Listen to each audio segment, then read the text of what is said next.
G'day, my name is Matt Grenwood and this is our first home buyer's guide produced by Heritage Media. So you're ready to take that journey and the first step of buying your first home. But where do you start? Our guest today has helped hundreds of people with this exact process. Joining me today is Kurt Bratby. Kurt is a real estate agent with Wiseberry Heritage Real Estate. He is the leading agent in the suburb of Gorokan and he's been awarded top 5 real estate agent on the Central Coast multiple times. So let's hear what he has to say. Kurt, thank you for joining me. Hello, Matt. How are you? Okay, so first off, I just want to start if you could give us a bit of an insight into your journey with real estate. Where'd you start? Yeah, sure. Yeah. So I was a young age of 20. I was working in flooring sales and I was looking for a new opportunity, a new career. I wasn't really enjoying that. I knew there wasn't much opportunities or money to grow. I'd always had an interest in property and I actually used to letterbox drop for our principal, Darren Butcher, when I was around 16, or younger actually, about 12 or 13. So yeah, wow. Yeah, I had a bit of interest for it. But started at 20. I started as a junior, just learning the ropes, letterbox dropping, door knocking, cold canvassing, for the office there at Charmhaven, just trying to find leads, people looking at selling. And then it progressed into going into a sales person role, which is, doing listing appointments, appraisals, market appraisals, showing homes, open homes, as well as doing the hard stuff of cold calling and prospecting and finding own leads. So I did that for a couple of years and then I had an opportunity to move down to the Gorokan office, which I took on. And after that, about a year or two after that, Darren approached me. He wanted me to go open the office at Wyong and manage that. So that was 2013, October. And went down there, managed that office for a couple of years, built a really good team, trained up some really good agents that are still working in the industry today and also in our office. And there was an opportunity to come back to the Gorokan office around 2017, which I took on. And yeah, that's where we've been ever since. Wow, awesome. So yeah, it's been a good journey so far with Wiseberry Heritage. Yeah, nice. So you own a home? I do, yeah. So how old were you when you bought your first home? I was actually 18. Right. So going back to 2008, Yep. There was a lot of incentives in place around buying property. The property market wasn't going that well at the time. Yep. And there was an incentive there. It was free stamp duty for first-home buyers, and it was also $14,000 you'd actually get given by the government towards your deposit. Wow. So it was really good because I didn't really manage to have much savings, but I had a good job at the time. So it meant that I could, I think I had $5,000 or $6,000 in the bank, plus the 14, plus no stamp duty I could borrow. Yep. And unfortunately, I wanted to buy a property in the Avenues in Toukley, and the Avenues, everyone loves the Avenues, yep. But the owners wouldn't extend the cooling off period because I was a first home buyer and I was using Bank West, and unfortunately, I didn't end up with that property. I ended up with a unit in Gorokan, and probably not the best decision I made, but it was, I suppose, the start of the journey and where I'm today. Yeah, exactly. Nice. So from your experience in selling and buying homes, what do you think the absolute first step is? I think the first step's I call it loan fit. I mean, you got to get loan fit, and everyone talks about health and fitness and stuff. Well, it's the same with your finances. If you know you're going to want to buy a home shortly or in the next couple of months, I would look at, where you're spending your money, subscriptions that you have like Netflix and all the rest of it, gym memberships, I'd look at where you're withdrawing your money because the banks look at, if you're pulling out a couple $100 at the club, they can ask questions about recreation use and all the rest of it. So I call it loan fit. If you can get loan fit for 3 months before you actually go for your application with the banks, it's a lot better. It's going to be a smoother process. So that's where I would probably start there. Second, I'd probably start with identifying what's your strategy. Are you just looking for your own home that you're eventually going to sell and buy another home? Are you going to look at it as an investment where you might want to add a granny flat, or you might want to do a development on that property? So you need to have a bit of a strategy for your property, and you want to know exactly where you're going to go, maybe a 2, 5, 10-year plan. Because a lot of people make this mistake when they buy their first home. They walk in the door, they might look at 8 or 10 properties.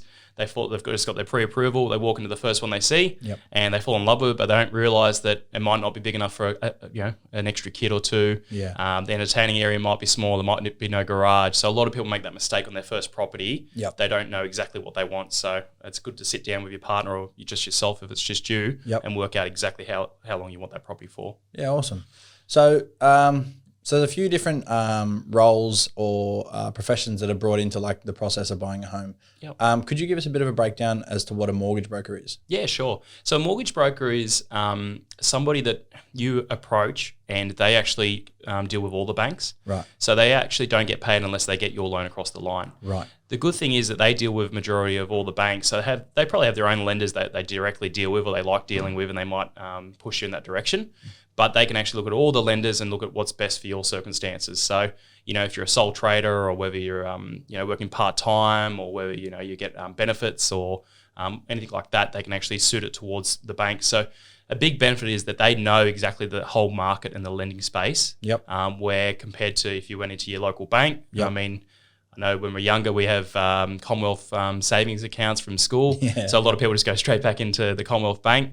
Well, they are very strict on their lending criteria. So you might find that you might not get as much money or you might not be able to get a loan. And a lot of people get disheartened because they go back to the big bank and then they can't get a loan. And they go, oh, well, I'll just wait another couple of years. Right. But if you actually go to a mortgage broker, they don't get paid unless they actually get your loan across the line. So it's very similar to a real estate agent. They don't get paid unless they sell a house. Exactly, yeah. And the same with a broker. They don't get paid unless they get the loan across the line. So there's a lot more incentive there for them to look after you and find the best deal.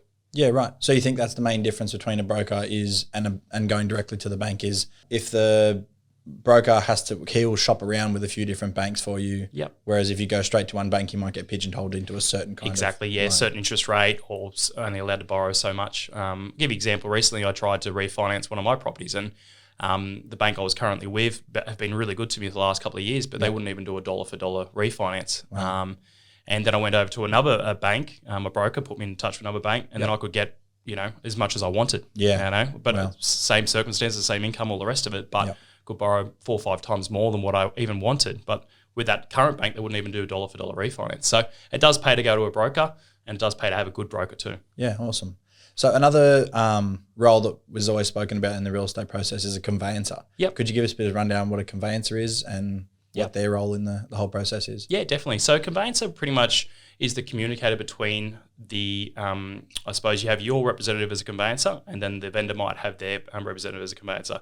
So on the buying side, they would actually look at the contract, make sure there's no hidden, special clauses in the contract that's going to obviously put you out of money or time. Yep. And you're engaging a conveyancer to do that for you in the communication between you and the vendor. So they each have their legal representative, but they also sort out, settlement dates. They sort out anything that needs to be put in writing, any negotiations, settlement dates is one of them, but they also sort out like the rates, the water rates when settlement comes, they sort all that out as well. They identify if the land has any easements on it. So very important to engage in a good conveyancer too, because you want to make sure that they're quite thorough with that contract of sale that you're about to enter into, because it can cost you a lot of money if things go wrong or if you buy the wrong property. Yeah, for sure. Cool. So looking at the whole process of buying a home as a whole, what can you sort of expect as like steps for the timeline? So from when you first sort of come up with the idea of, all right, I'm ready to buy a home, what's the sort of step-by-step can you expect? What sort of steps can you expect in that whole process? Well, as you know, it takes a long time to save a deposit. Yeah. So you're probably going to be knowing, it's going to be a while before you're looking at buying a property. I'd say even if you didn't have a deposit or you thought you couldn't afford a property, I'd say go speak to a broker anyway, because you need to have kind of a roadmap of what you need to do to actually get to that destination. And a lot of people go, oh, well, I'm not earning great money, or I don't have much saved or anything like that, or I've got a lot of debt. Everyone's got debt when it comes to going to buy a house. Yes, it does affect you, maybe your borrowing capacity, but you still might be able to borrow something. So to answer your question, to start off with would be getting loan fit, speak to a broker, and then working out the roadmap, okay, what you've got to do to get to that pre-approval, that amount you want. Then I'll be looking, okay, what area do I want to look at? What's my investment strategy, if that's what you want to do? Work out areas, bedrooms, bathrooms, what type of home you're looking for, and then start doing your research online. We're very lucky now. You can jump on your mobile device, jump on one of the big platforms, and you can do a lot of research, and work out what things are selling for. And that would be where I would start. But the main one is working out your investment plan of where you want to, what you want to do, 2, 3, 5, 10 years down the track. Because that first property, if you are paying stamp duty, it's a big purchase. Might be scary, but I mean, if you don't jump into it sooner rather than later, prices continually usually go up. So once you've spoken to your broker and say you've saved your deposit, you've had your pre-approval, you found a property that you want to buy. Yep. What's the next sort of couple of steps? Does it go from there to you put an offer in? Yep. And then, so what you do is you'd identify an area that you want to look at. Once you found the property, then you would actually negotiate. So you put an offer in, you negotiate a sale price, you negotiate a settlement term, and then you would actually sign the contract. Usually you would pay a 0.25% deposit, like a cooling off period. So then you usually enter into a 5-day cooling off period. And that's for yourself, for the buyer, not actually the vendor. They're actually locked into selling to you at that price if they enter that cooling off period. Then that's the stressful part, Matt. So it's your valuations, your broker will be asking you for extra documentation. You'll have the time period on the cooling off period there. So you've got to meet a lot of deadlines there. Pest and building as well. So it's very highly stress in that first kind of 5 to 10 days. Once you get through that and you get your formal loan approval from the bank, that's when your deposit's paid, whether it be a 5 or 10% deposit. And after that, then you would sign your loan documents with your broker. Accepting their offer, their interest rate, the amount they're giving you, and then settlement would take place, 4 to 6 weeks later, usually. Right, nice. So say let's go back a couple of steps and look at when you've found a house that you think you want to buy. Is there any way to determine the difference between what you want out of a house versus what you need, essentially, when you're buying a first home? Yeah, it's a difficult one. As I said, it's probably the biggest mistake. I go out to a lot of people all the time. I went out to one yesterday, friends of mine, and they said, we've just looked at doing a renovation. It's going to cost us $500,000. I said, it's funny, was this one of the first homes you looked at? And they're like, yeah, it was. We walked in, we loved it, and that's it. But we didn't think about the extra things like retaining walls. There's probably $50,000 worth of retaining walls there. It's up on a hill, entertaining areas at the front. There's no garage. So I think, you sit down with your partner or you sit down and have a bit of a think about, okay, what are the things that I like about maybe your parents' house or houses that your friends' houses that you go and look at? Is it a double garage? Is it having side access down there? Is it land? Do I want, 600 or 700 square meters? Do I want access to the back of the land so I can put a garage in? So you really need to nut out kind of what you're after, what your needs are and what your likes are. And then you've got to compromise as well because obviously everyone has a budget. But that's what I would be doing, sitting down and having a think about what you like in a property and, moving forward in the future, what you might need as well. Right. So once you've worked out your sort of budget of how much in an ideal world you can actually get to buy a property, that sort of determines also suburbs and where you actually can afford to buy in. It does, yeah. I mean, look, everyone wants to live close to the beach usually or close to the city. But what I would say is look at your budget. If you're on a limited budget, just get into the market. The banks are always changing the rules and regulations around lending and stuff. If you've got to buy an investment property out, west at Cessnock or further along, because you only got a budget of say $400,000 or $500,000 and you can't buy here, go out there. I think the main thing is just get into the market while you can, because your circumstances might change as well. You might not be getting that extra overtime, or you might change career paths, or you might want to have a time off or have kids or family. So if you've got a property, you've got a foot in the door and you've got an opportunity. Absolutely. So you spoke a little bit about the cooling off and all the documents you've got to sign and all those sorts of stuff. So when you're looking to buy your first home, what sort of documents should you look to prepare before you go into that process? Yep, it's an interesting one. If you're, you've got your pay slips is obviously the first one, showing what you earn. They're going to ask for your bank statements, where your ingoings, outgoings are going. So they're probably going to ask for 3 months bank statements as well. They're going to ask for any debt that you've got, so any credit card debt statements, any bank loans, personal loans, any of that. They'll ask you for all those statements. It's quite full on when you actually go for a loan, because you're giving them all your financial information. So that's why I said, if you are thinking about doing it, get loan fit, minimize all your outgoings, pay cash for stuff if you can, keep your withdrawals out and get really loan fit, because you look a lot better to the bank. A few less nights out. Yeah, maybe, mate. Or a few nights at home. That's it. Nice. Yeah. So if you would say, what would you say to someone if they've got their pre-approval, they've got their loan, they've worked out their budget, their loan fit? What sort of duration can you sort of expect to buy a home from when you say you found a house, it ticks all your boxes, you spoke to the agent, you've put an offer in, they've accepted it. In a perfect world, what's that sort of time period look like? It's very quick, mate. Very quick. So if you're signing a contract you've just negotiated, it's usually 6 weeks. Okay, wow. Yeah, from the day you sign to the day you get the keys, 6 weeks usually. Right. Unless you negotiate a longer settlement or the owners want it longer or shorter. Right. Awesome. What's another piece of advice you could give to someone who's looking to buy their first home?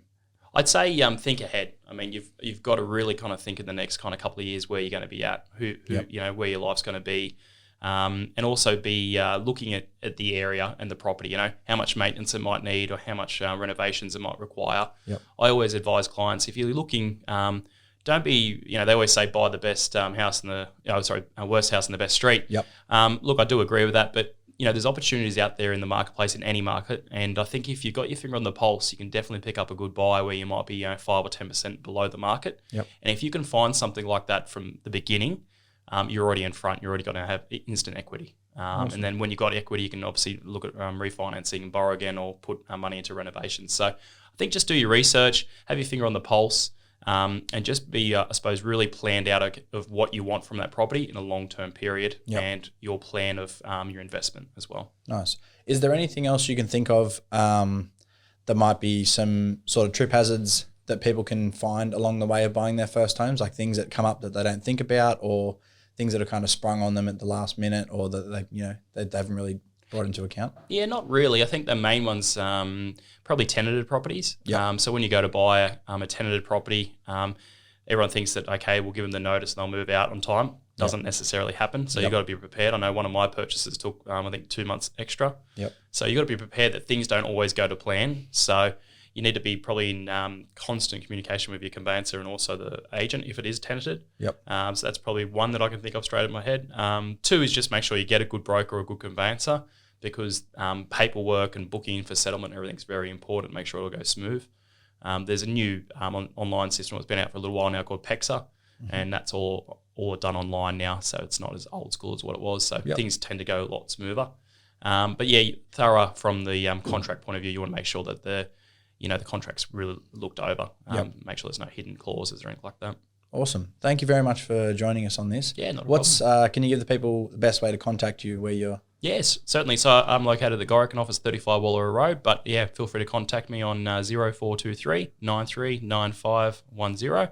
And my email is kbratby@wiseberryheritage.com.au. If you've got any questions, reach out. Love to help people looking at investing. Awesome. Thank you very much, Kurt. Appreciate it. Thanks, Matt. Bye.